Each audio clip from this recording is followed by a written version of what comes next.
So this is lecture number 7. So today we are going to consider, discuss the deep connection between electrodynamics. Well, deep connection between electrodynamics and special relativity. In particular, we are going to show that magnetism, as we know it, in fact, can be regarded as a relativistic phenomenon. By that I mean, if you have never heard of magnetism before, you will find that in fact, there is such thing as magnetism, and it emerges from electrostatics and special relativity. We'll see. And so let us in fact consider the following. I'm going to introduce 2 + 2 frames of references. And in the book, you may have noticed that the author, Griffiths, introduced only, at least in figure, only 2 frames. But in fact, there are 2 other frames which are intrinsically are there. All right, let's talk about the frame S and frame S prime. Our convention is that the prime coordinate moves relative to the unprimed frame with velocity plus v along the positive x direction. All right. So let me in fact do the following. Let me draw this in the S frame.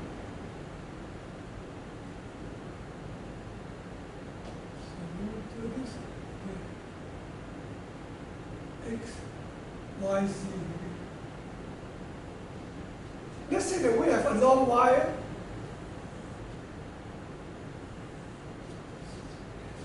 On the wire, there is a string of positively charged particles.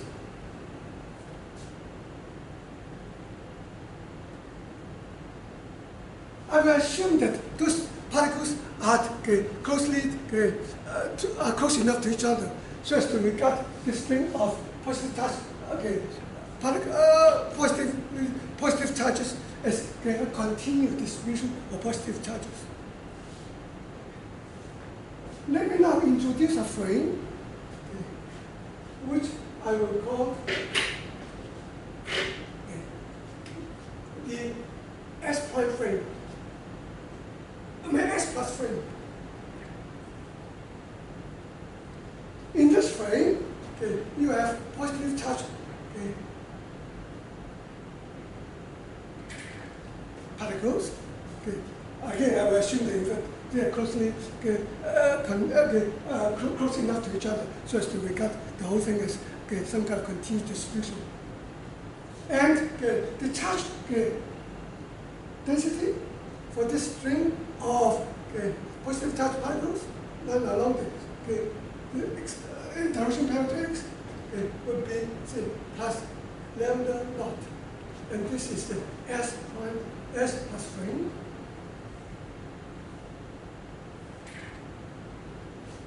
And I'm going to do the following. Namely that I'm going to assume that this S plus frame moves relative to the S frame with velocity u.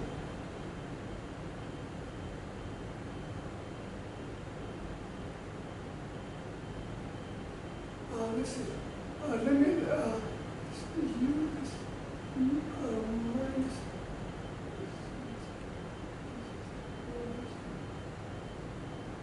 Right, with say velocity u.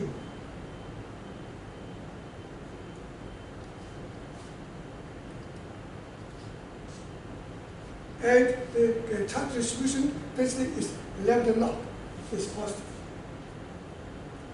Now let me go back to the S frame.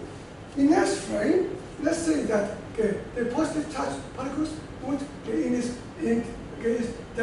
frame has the density plus lambda naught. But now in the S frame, which is all those movement of the S plus frame, then S minus frame, then another S prime frame will be defined relative to this S frame. Okay. In S frame, in that case, this string of positive charge, charges would would be like this, etc. And they will be moving with velocity plus u.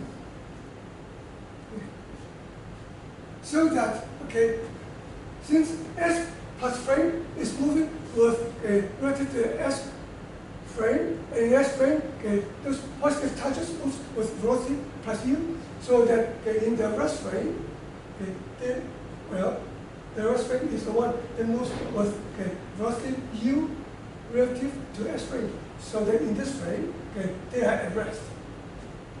And you might notice that I have drawn this. In the S plus frame, the spacing between neighboring charges will be just that much. But in the S frame, in that frame, they move with u. They have shown, drawn the figure such that the spacing is shorter than in the reverse frame. Why is that so? That is so because the separation between neighboring charges here in the S frame, since they are moving, will be a moving length. Moving length, you remember, contracts.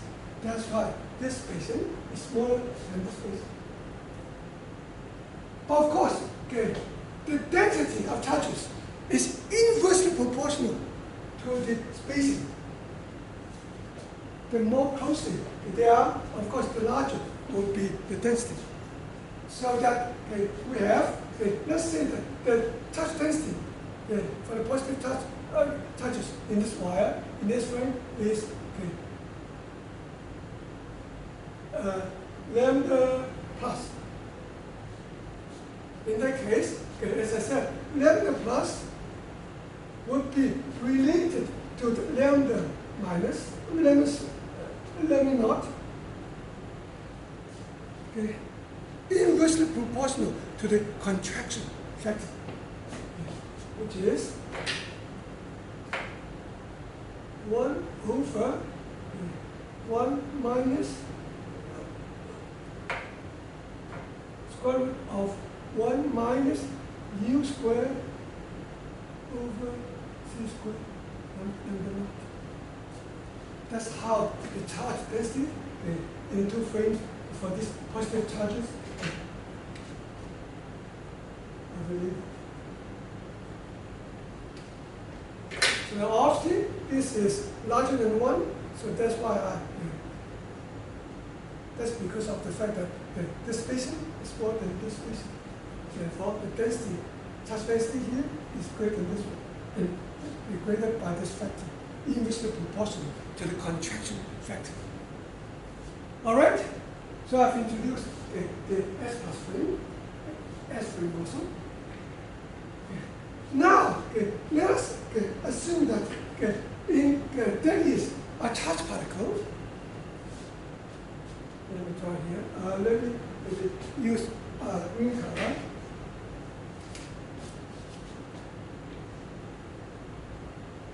Which is, this Y is a very thin, which is a distance r from the wire, and it is charge Q, and it's moving with velocity v, say to the right.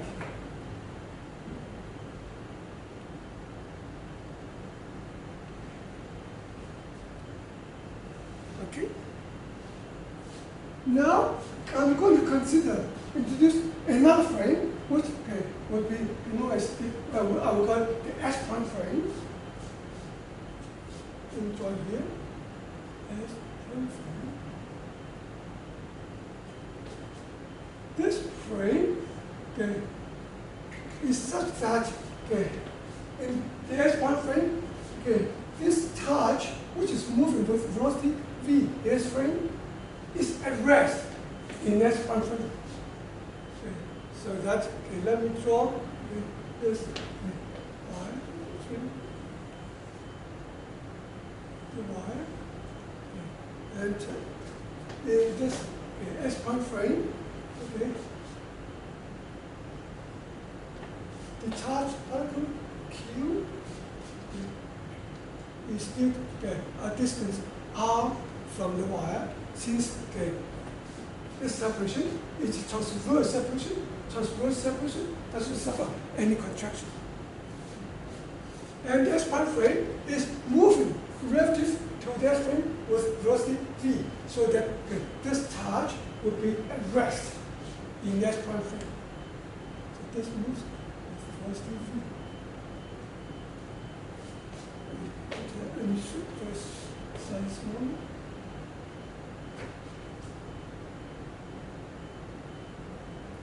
So this is Q at rest. All right. I'm almost done with the introduction of frames. Okay. Except there's another frame. I use blue color. Let's say that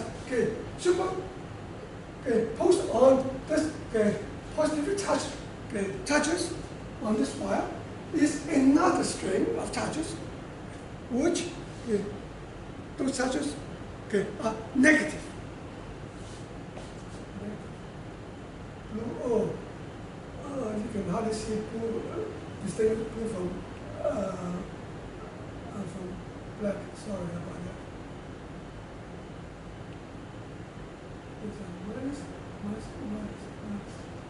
And this positive, this string of negative charges moves with velocity in the negative x direction. Move with velocity minus u. And maybe let's see. Should I introduce another? Okay.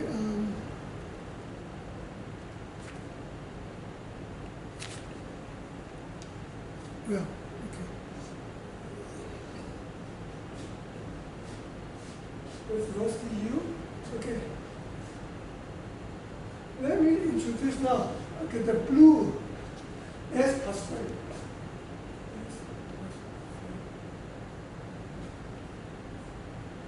This frame moves with velocity minus u. Moves in negative direction relative to the S frame. So that in this frame, this negative charges would be at rest. So they would be at rest. While we have those charges.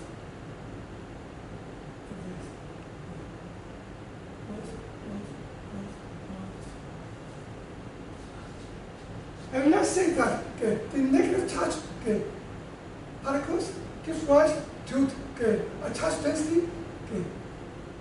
Let me just say lambda, mass lambda. And let me just call this lambda for the distribution, charge distribution for the positive charge particle spin plus lambda. And let me, in fact, I do not need to introduce this plus notation.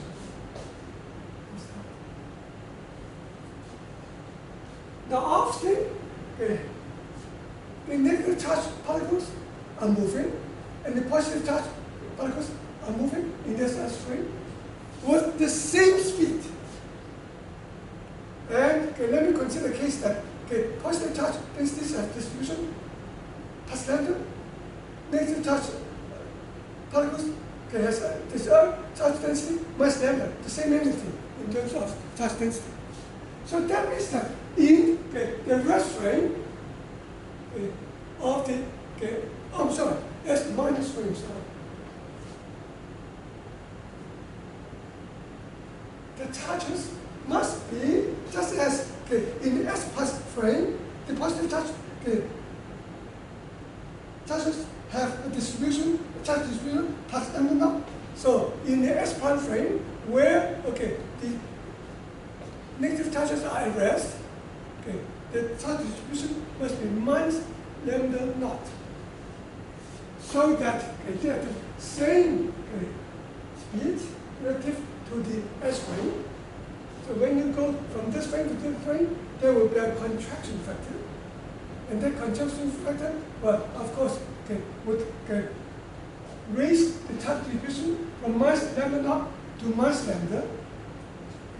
And the positive charge particles in the S plus frame, when they are at rest, they move with velocity u in this S frame.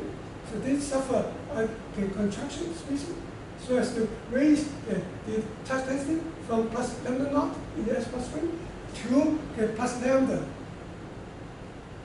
in that frame.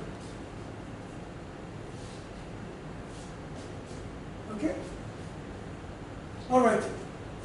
And now, so that we will have positive charges moving to the right with velocity u, with a charge density lambda, which is related to this lambda naught, as this, and the mass lambda, of course, would be related to minus lambda naught by the same contraction factor as this. 1 over 1 u squared c squared.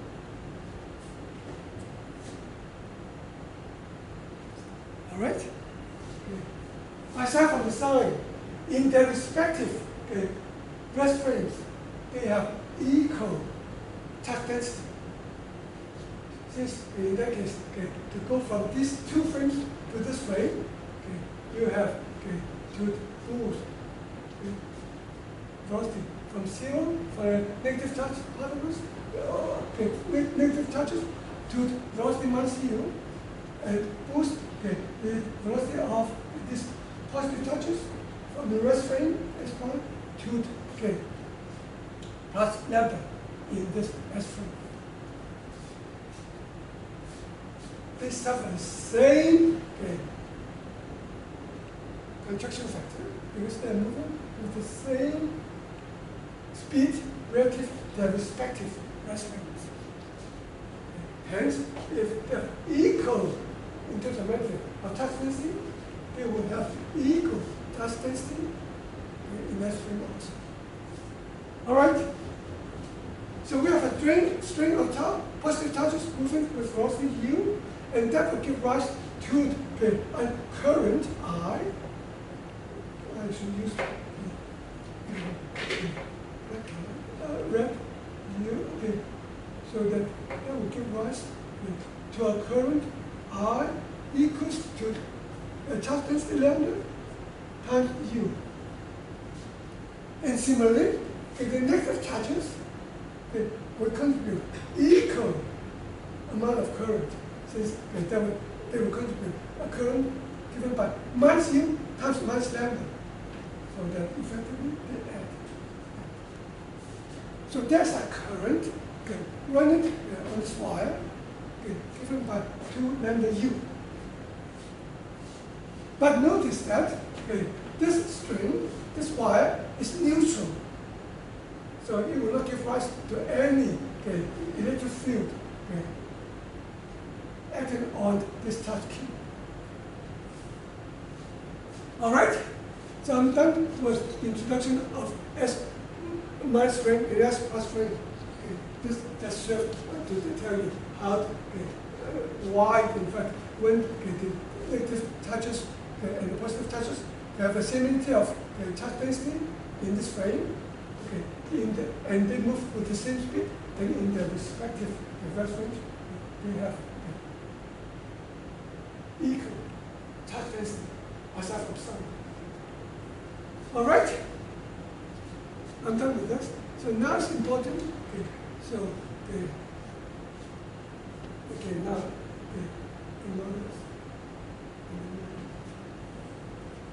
concentrate on what we see in S frame and S1 frame. In S1 frame, of course,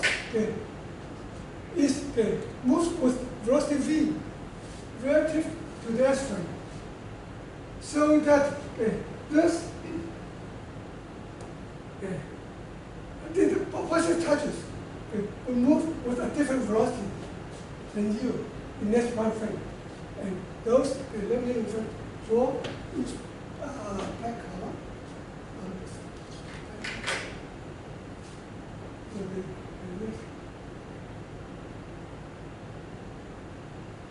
This positive charge will be moving with velocity, let me call u plus u plus 1. It's that notation that I want to make sure that since I'm using slightly different notations from different from the book, so let me stick with my notation here.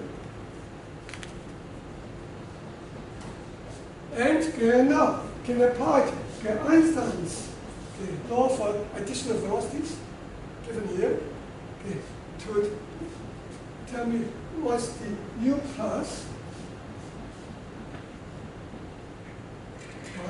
will be equal to velocity in the S frame, which is for the positive charge is u minus v over 1 minus u v over c squared. Of here, u plus pi is smaller than u.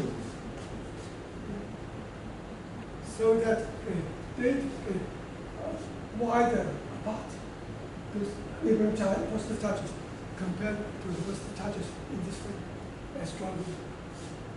Next, so let me say that this would constitute the motion of the positive charges in this one frame give rise to a charge density we call lambda plus pi, and that would be equal to, since they're moving with velocity in this S1 frame, and in the S plus frame where they rest, the charge density is lambda naught, so that the lambda plus pi would be given by a contraction factor given by gamma plus pi equal to 1 over the square root of 1 minus u plus pi over c squared.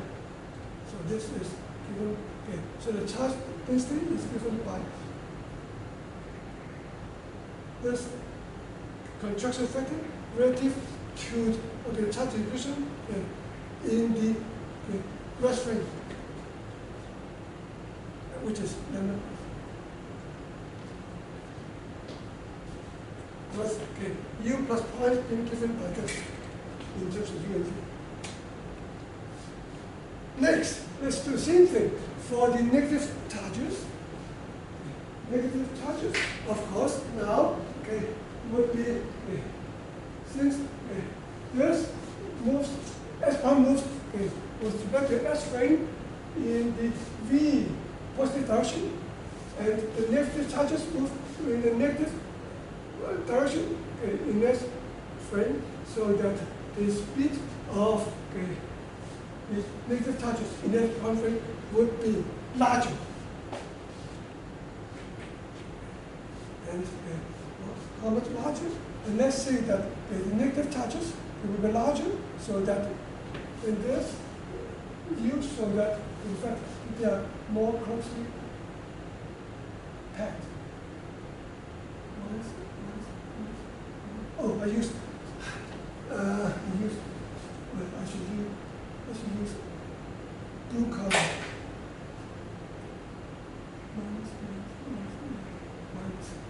And they move with velocity.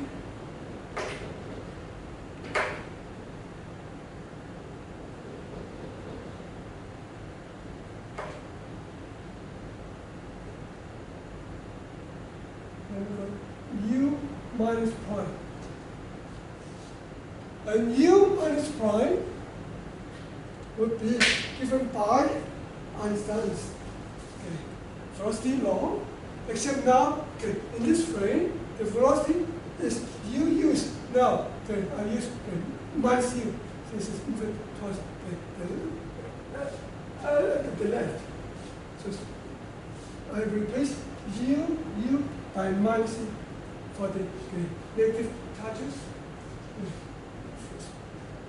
velocity in the S-point frame. So it's minus, so this minus u plus v over 1 plus u v over c squared. And accordingly, the charge density for negative charges in S-point frame is a limit called lambda minus prime that will be equal to, they moves with this velocity, relative to the rest frame in which they are rest, so that they are related by the inverse contraction factor relative to minus lambda naught, which is the charge density in the rest frame. So it's minus lambda naught times 1 over the inverse contraction factor 1 minus mu minus prime over c.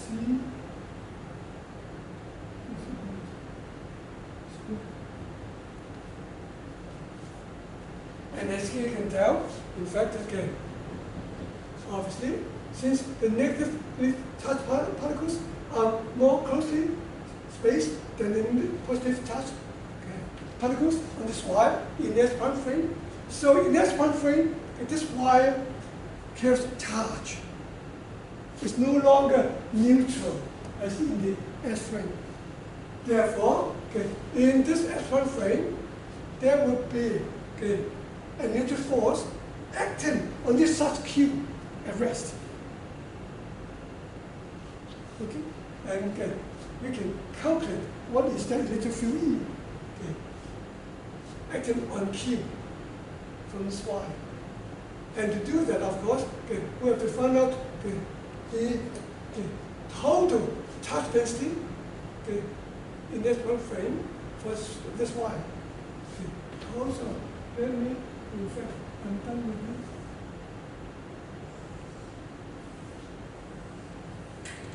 So the lambda prime total will be equal to lambda minus prime. Oh, this is minus plus lambda minus prime. But lambda minus prime is negative, so that is equal to So I here, and of course, I could have this, of course. I can rewrite this so that I can write down the analogous this rule. Gamma minus prime is equal to 1 over square root of 1 minus the velocity, which is u minus prime over c squared. Just as for the positive charges.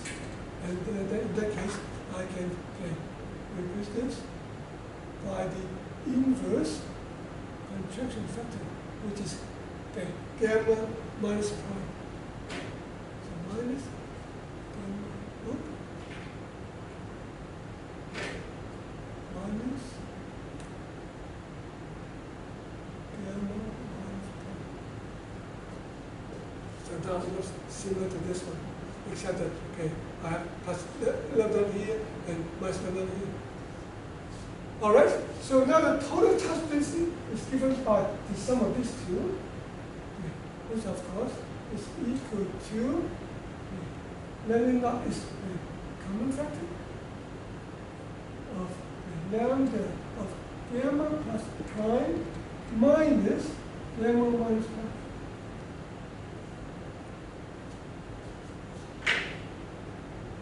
And let's see.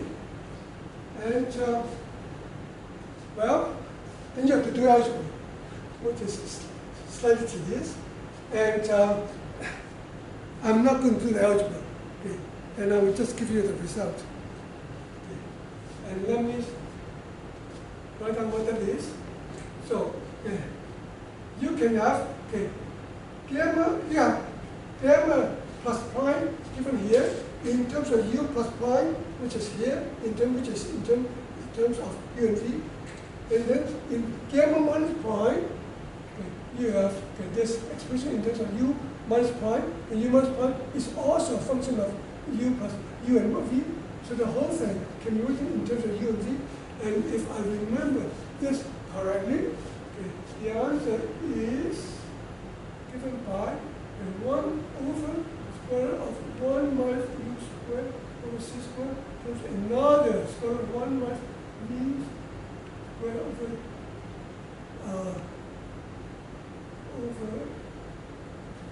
c squared. Oh, actually,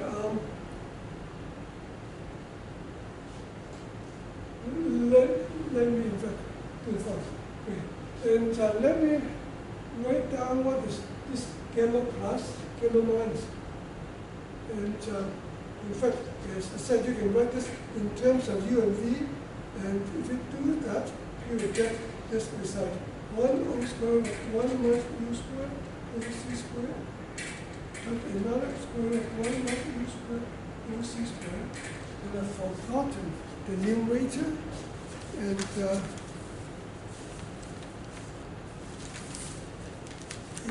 turns out to be the following. Gamma plus prime is that times, in the numerator, 1 minus uv over c squared. And similarly, if you do the algebra, you get the result that is equal to very similar looking expression. 1 over square root of 1 minus u squared over c squared, 1 over square root of 1 minus v squared over c squared. And then in the numerator, in fact, it's 1 plus uv over c squared. And let me check if that is correct. 1 plus, I think I got it. And, okay, now that we know gamma plus prime is here, given here, gamma minus prime is here, you take the difference, and you can do the algebra. And let me make sure that I have the right answer, so let me just copy. Okay. And one thing I missed is that I do not have you guys as audience. Because if you were here, you would be able to tell me where I have made some algebraic mistakes, which I tend to do.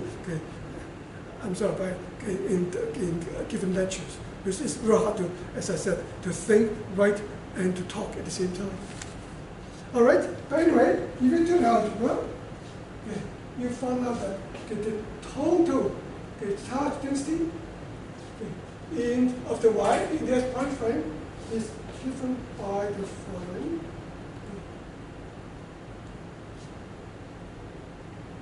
Minus 2 lambda mu v over c squared square root of 1 minus v squared over c squared. That is the total charge density. And notice that I have in this expression here for the lambda plus lambda minus, that's the gamma naught charge density in the respective restaurant. And here I have the expression of the lambda, not the lambda naught, but we know how lambda is related to the lambda naught.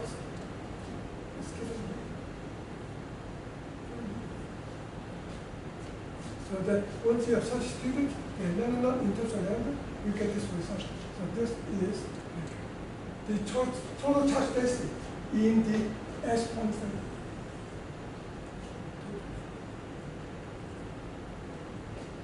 All right, and now can use this such a blackboard. So in the S time frame,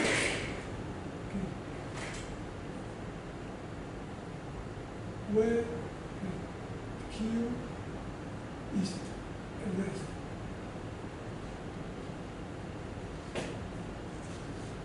And as I said, since the Y is charged, it would have generate an electric field E acting on this Q.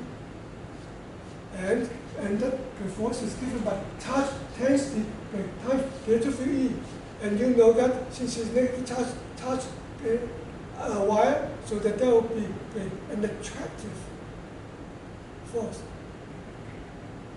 attracting the charge Q towards the wire. And then write this out. Force towards y is equal to the charge times the electric field E at this location, which is R distance from the wire. And now to calculate the electric field E at this point, due to the total charge given here, of course, all you have to do is to apply Gauss' law. Imagine that you draw a Gaussian cylindrical surface, and then you can calculate the electric field E. And it's given by 1 over epsilon naught times the total charge density divided by 2 pi r.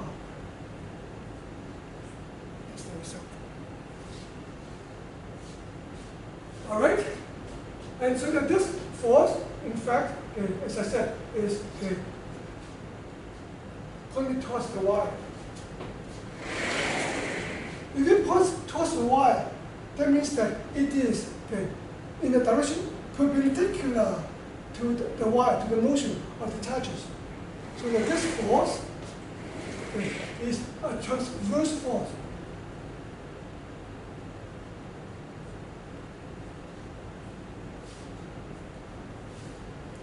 Okay.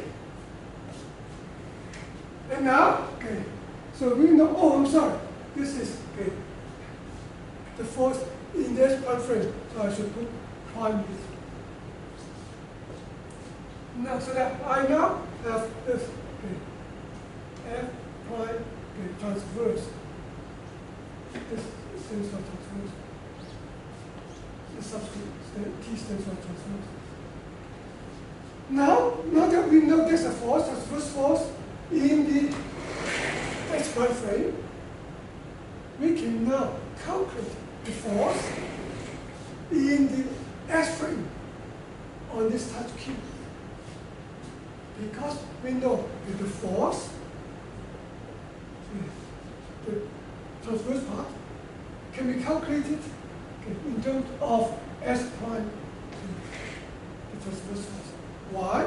Because you know this, in the transverse force is given by the transverse linear momentum divided by dt, time. What is the time?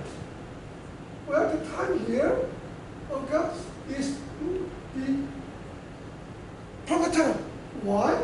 In this frame, the charge Q is at rest. And the proper time, you remember, is a time as seen in the reverse frame. And now, of course, we're talking about force acting on the Q, so that there is the time, this Q is at rest, so that the time we're talking about is the proper time. The time in which Q is at rest, which is the case in this one frame.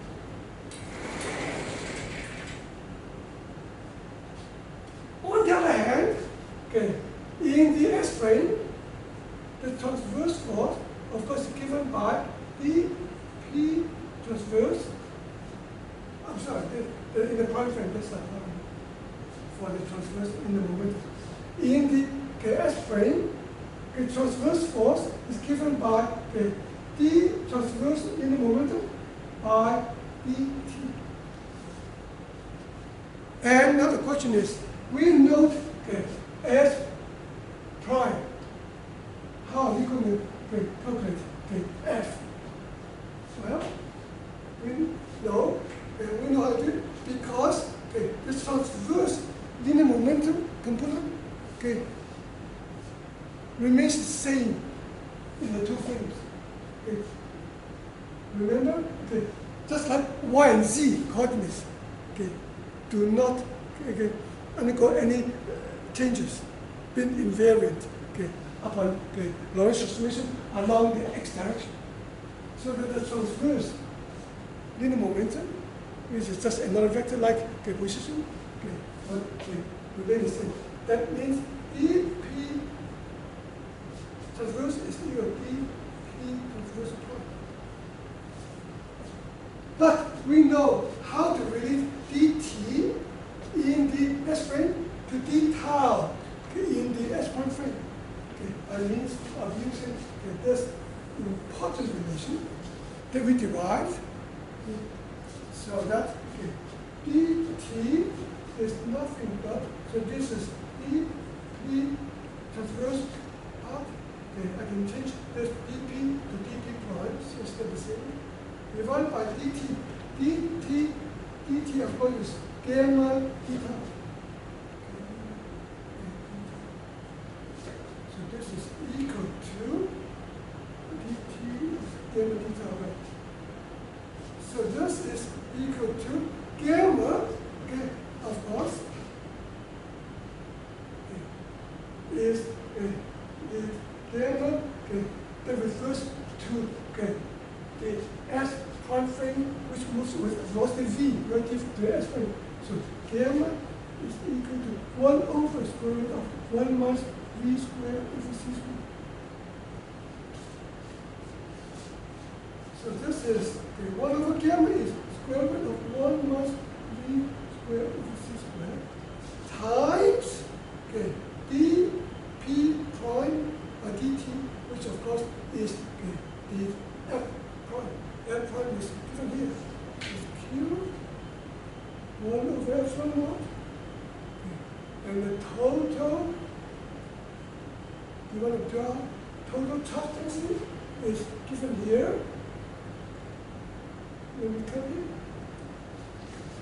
Minus 2 lambda uv divided by c squared, square root of 1 plus v squared over c squared. I've just copied the total charge density in the prime frame. This expression for this numerator. Is that correct? And let me notice that right away, these two factors cancel very nicely, and that is negative. Negative, that means that there's an attractive force acting on Q in the S frame. Points in that direction. F T force towards attractive force towards the wire. And this magnitude is given by this. Let me in fact notice that I have in the numerator here is 2 lambda u. What's 2 lambda u? 2 lambda u is nothing but the current in the S frame. So this 2 lambda u is current. And so this minus the current. And let me also at this point multiply upstairs by mu naught and multiply that instead by mu naught. And then I remember that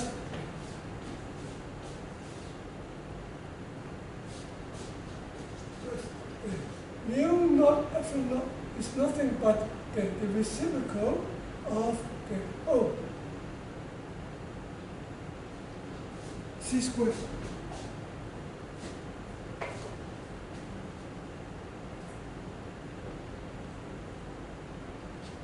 So that if I multiply this, so this is 1 over c squared. So that I can write this as 1 over c squared in the denominator cancel this c squared. Very nicely. So that I have I mu naught divided by 2 pi r times qv. Minus sign is already here. So that's the force acting on Q in the S frame. In this frame, it's moving with velocity v. And if I put a bracket here, you can tell what it is.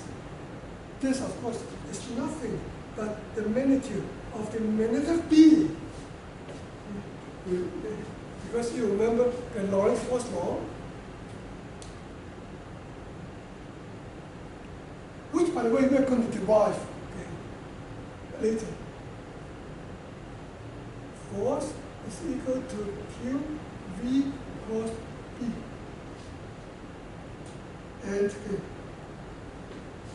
if there's a current I, you remember, by using Amperian law, we construct an Amperian loop around the wire, and the wire goes, the direction goes with the right hand rule, so that the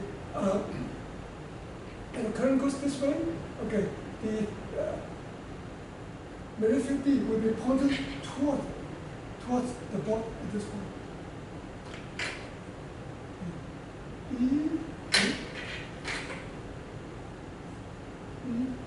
Towards.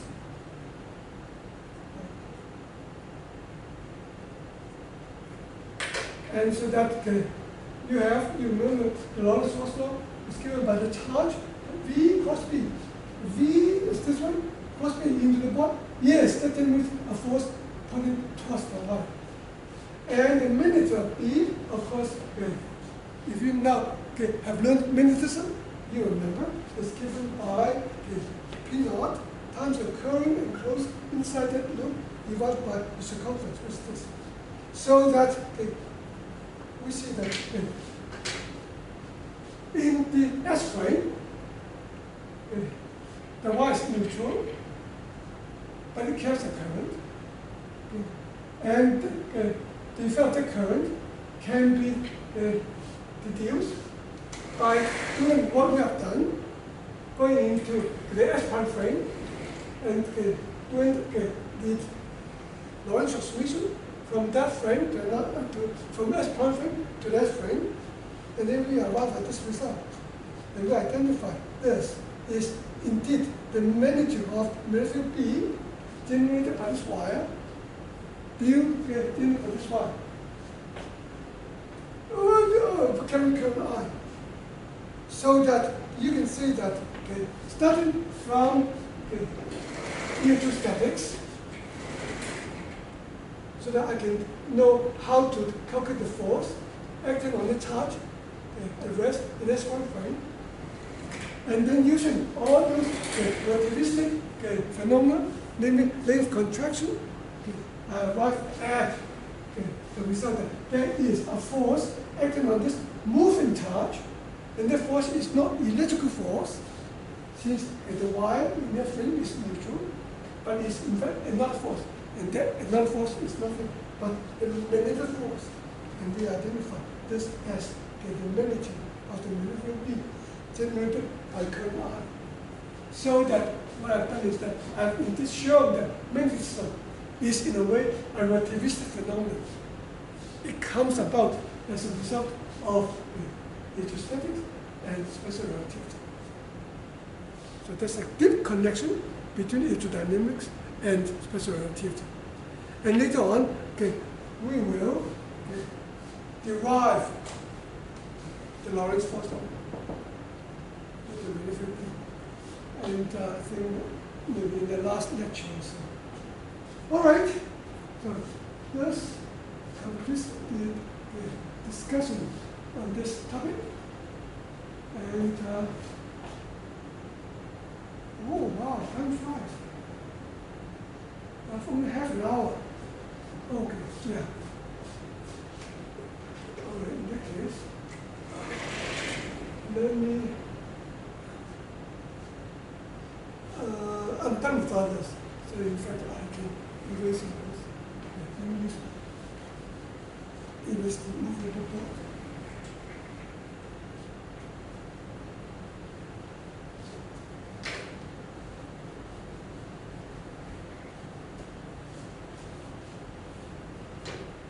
You remember we talked about the three postulates of special relativity, and the third postulate says that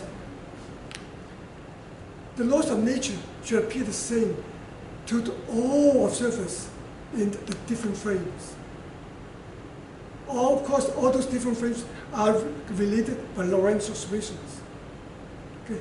So that means that okay, since the laws should appear in the same in all frames, all reference frames, that means that the form of the physical law must appear in the same way in all frames.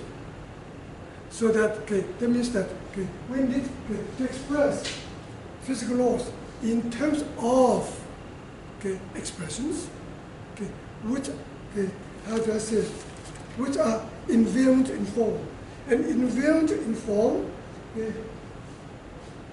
By invariant, I mean invariant under Lorentz oscillation, and so we are interested in invariant.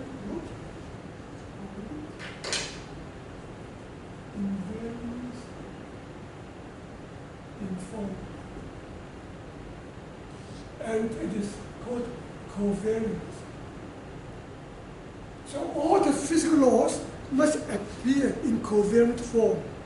By that we mean all the quantities that we encounter in electrodynamics, like charge density, current, electric field E, magnetic field B, etc., must somehow transform consistently under Lorentz oscillation, so as to keep all those expressions, the laws of nature, in a covariant form.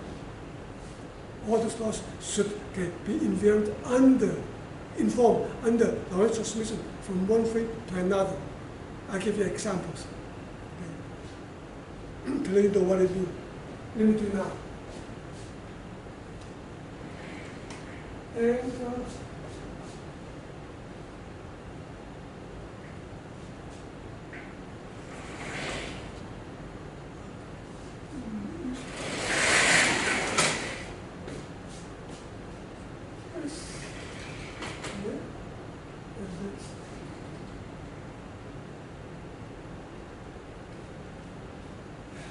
let me start with the conservation law for charges, which has del rho by del Q plus divergence of current density is 0.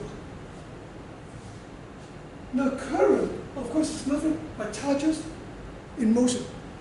So we're expecting, in fact, we can write, we can express this rho as a piece which combined with the current, which is a 3 vector, to form a 4 vector. So that a 4 vector, a 4 Lorentz vector, of course, which transform under Lorentz oscillation like a vector, a Lorentz vector. So it transforms properly down. Okay, so that obviously. Now you remember also that.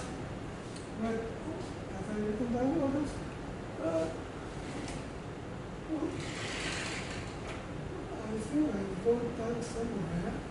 It's very strange. Okay. Where is my? Let me in fact remind you that we introduced this Lorentz vector, the derivative vector, which is del subscript mu is equal to divided del by del x superscript mu. So this is equal to the first component will correspond to x naught. X naught is ct. So it's 1 over c del by del t. And then the spatial component being the gradient operator.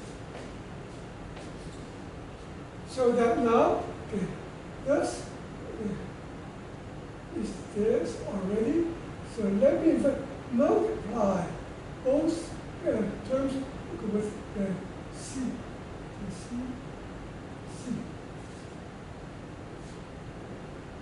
Oh no, I'm sorry. So let me multiply upstairs by c, then divide out c in the denominator. But then I notice that then I have del by del c dt. So this is nothing but the shear component of this derivative.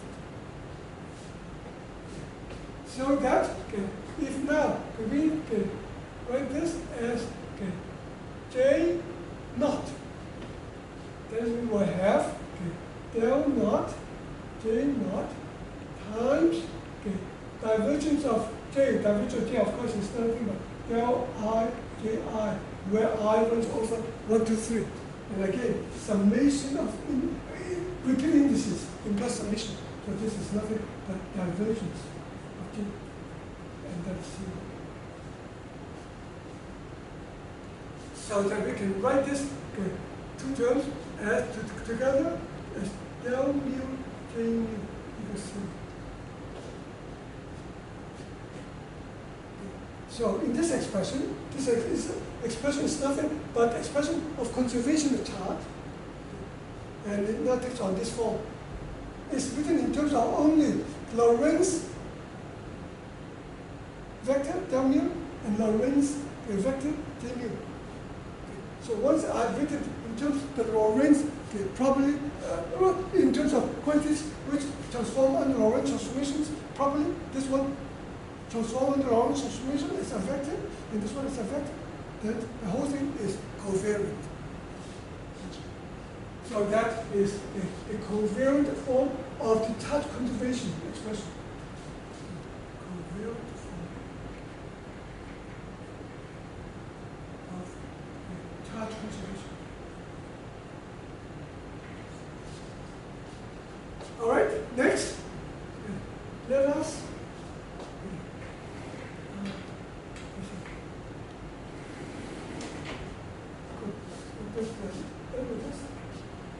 now take a look at gauge transformation. Gauge transformation is given by A equals to A plus gradient lambda. At the same time, the scalar potential goes into V goes in V minus del lambda by del T. Remember this? Let me in fact divide out this expression by C. And then I notice that del by del 1 of C del del T, of course, is nothing but the shear component of del mu. So in fact, I can combine these two equations to form del mu A mu equals, I'm sorry.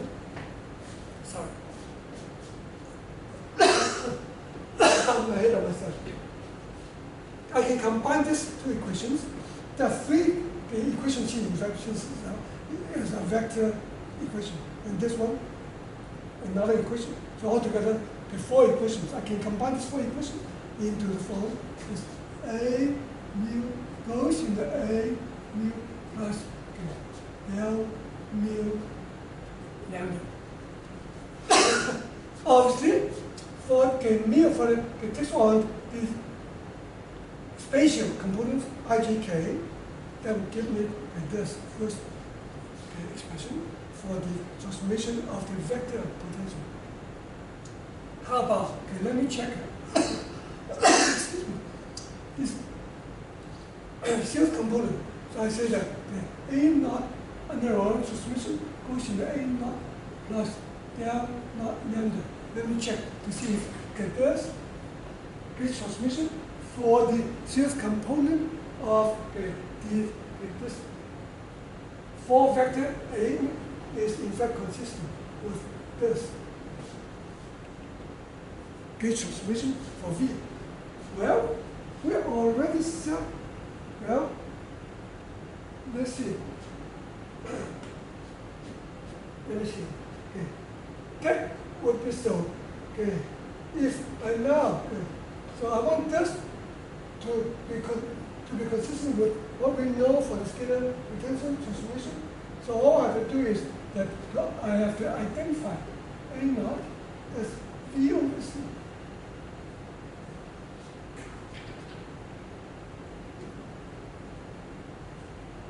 The V, this equation says that V over C goes into V over C. Okay, this one, okay, don't forget. Okay, del naught, okay, del mu is equal to del by del x mu. So that, okay, the series component is, okay, del by del x naught times this, so that's the minus sign. Del by del t. So that this is, okay, minus C del by del t is correct. Minus 1 over C del by del t. So indeed, okay, I can combine these two equations for gauge transformations into just form involving the Lorentz vectors. Okay, let me also, okay, do the following. Okay, let me go back to talk about Lorentz gauge. Lorentz gauge is given here. This is a very nice gauge because, okay, it is already in the form which is appropriate to use, okay, in special relativity. Let me show you why. All right. So this, okay, in this equation, V over C I've identified to be A naught already.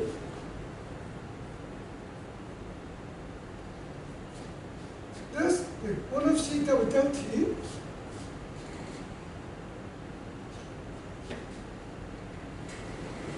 One over C del by del t is nothing but delta naught.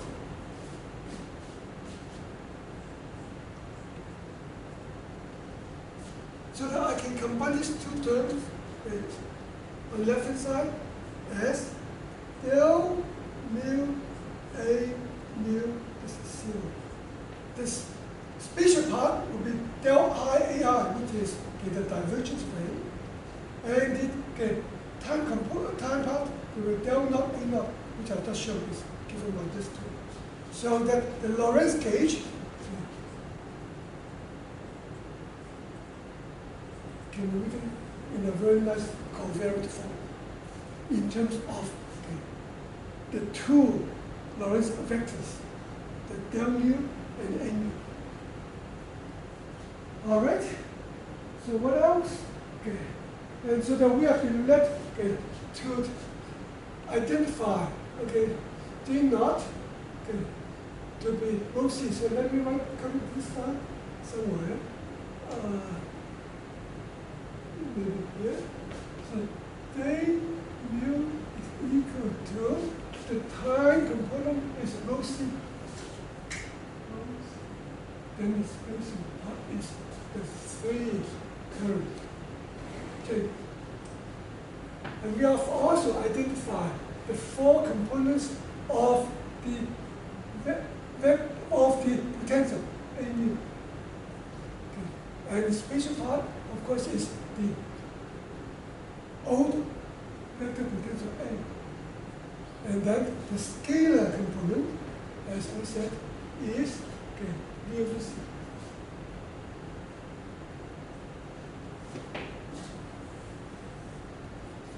So instead of using rho, okay, and J, we can just use, in a way, one quantity, meaning the 4 Lorentz, okay, current density. And instead of V and A separately, we can put them together to be the different components of this four potential four vector. And I have 10 more minutes. Good. Let me now confront the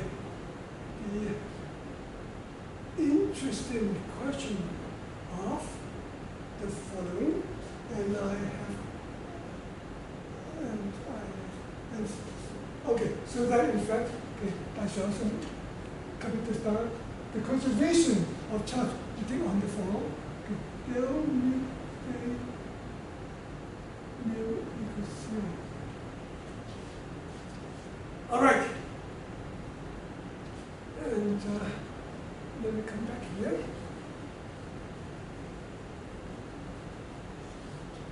We have introduced the potentials V and A combined to the four potential vector A mu this way.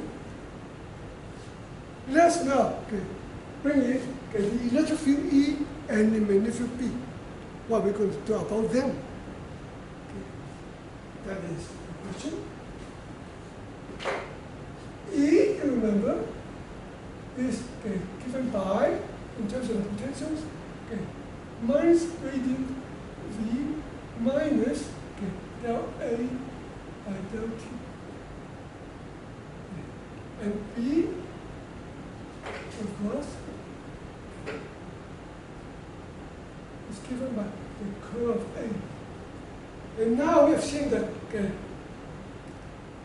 the gradient operator and del T forms the four derivatives.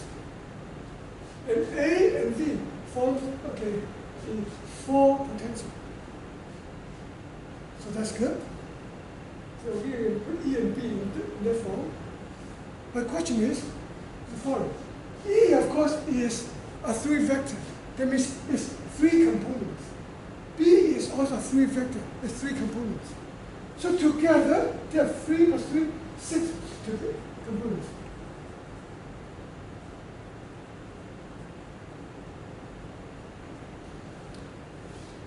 And we just saw how the magnetic B comes about by Lorentz transformation. The magnetism emerges from special relativity and electrostatics. That's the electric field E. So we expect that that E and B are intimately related, and we'll show that that's the case. If they're intimately related, we should combine them together to form one object. Just as we have combined J and Rho into one object, which is the four current, we have combined V and A in one object, which is the four potential. So can we combine E and B into something which is good for the sake of covariance and the Lorentz transformation? But then there's a problem. Together they have 6 components. What object has 6 components that can describe the E and B? Well, we got a hint. Both E and B depends on the scalar potential, depends on the potential, and depends upon the derivative with respect to spatial derivative or time derivative. So that we are invited to construct A and B together by using del mu and A mu. How do we do it? And that we should count, and that object has exactly 6 independent components, so as to be able to accommodate both E and B. And there's expression for B, which is curve A. So if you're interested in the ith component of B, that will be given by, let me talk about, say, the third component of B. That would be the third component of curve A. Of course, that would be del 1 A2 minus del 2 A3. I mean, one refers to the x component, 2 y, and 3 z component. This form B suggests that we should construct something which has two indices. See here, for B, two indices. So, let me consider constructing an object which we will call f mu nu, and that is given by derivative in A. So del mu A nu minus interchange minus del mu A nu. Let's see what would this object give us. You notice that this object carries two indices, so it's a tensor. And it is also an anti-symmetric tensor, because when you influence mu and mu, this goes in this, but this opposite side. So this f mu is minus f mu when you interchange the two indices. It gets on one side. So this is an anti-symmetric tensor. Okay, so so this is an anti-symmetric second rank tensor. By second rank, I mean it carries two indices. And let's now count to see if f mu nu having the property of anti-symmetric would give 6 independent components. The counting is easy. F mu nu. For mu, of course, it can be 0, 1, 2, 3. So you can take on 4 independent values, 0 or 1 or 2 or 3. But you see the symmetry, once you have picked what is for mu, then you can only pick the remaining 3 values for mu. So it's anti-symmetric. So 3. But then, so then altogether you will have 4 times 3, which is 12. But this, when you interchange these two, they will be the same as side by side.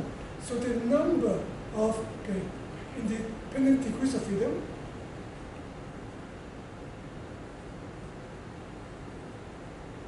is nothing but 4 times 3 divided by 2, which is exactly 6. Yes, so the count is correct. So let us construct this f mu nu in terms of the derivative, the 4 derivative of the 4 potential. And see how they, for the different components, to see how they look like in terms of E and P. All right, so let's do it. Let me construct, talk about mu bin 0, mu bin I. I can be 1 or 2 or 3. In that case, then that will be del naught AI minus del I A naught. Del naught is zero component. Oh, it's here. So this minus 1 over c del by del 2. AI is just AI, the ith component of the vector potential A. So this is that. So this term is this. The minus the gradient del I of A naught. A naught is V over C.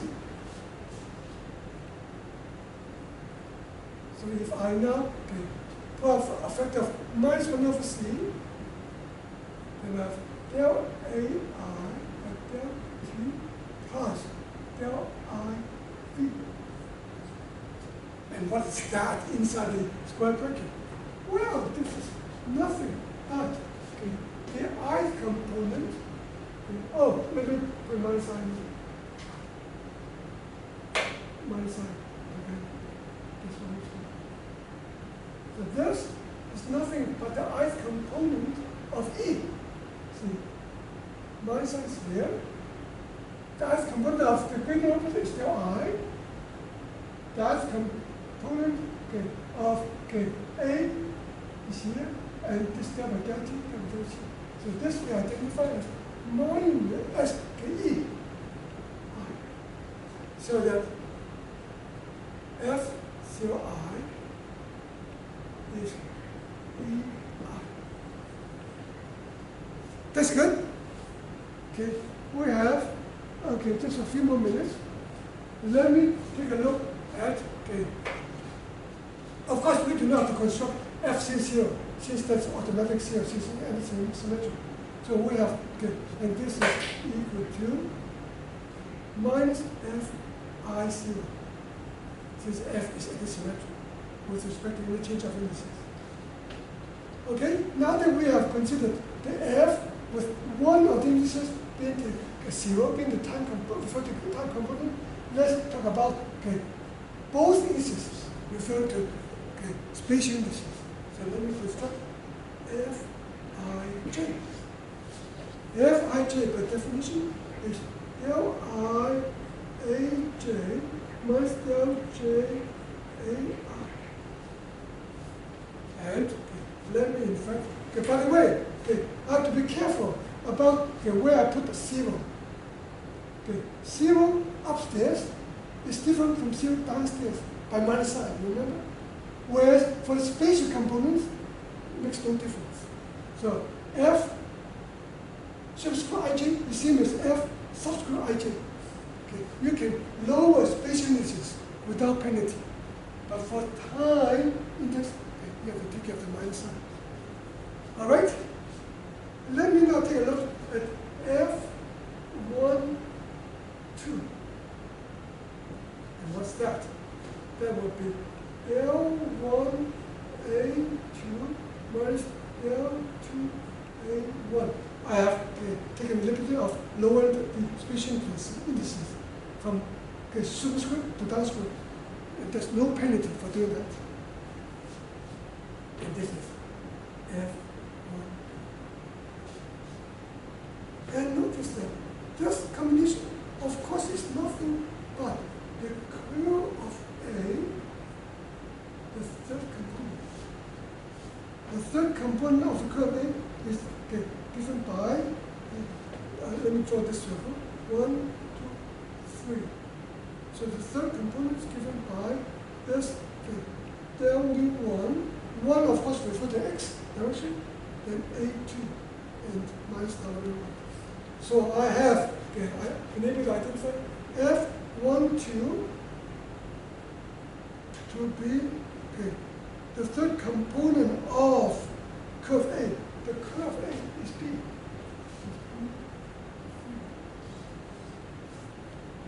And, maybe I should stop here. I'm going to generalize this to arbitrary Fij next time. And then we start from there. And then to see how to, so we have, we're in the process of identifying E and B. And then, of course, the next thing we have to do is we write the Maxwell's equations in covariance form in terms of F mu nu, etc. And we'll do that next time in the next lecture. Let's stop here.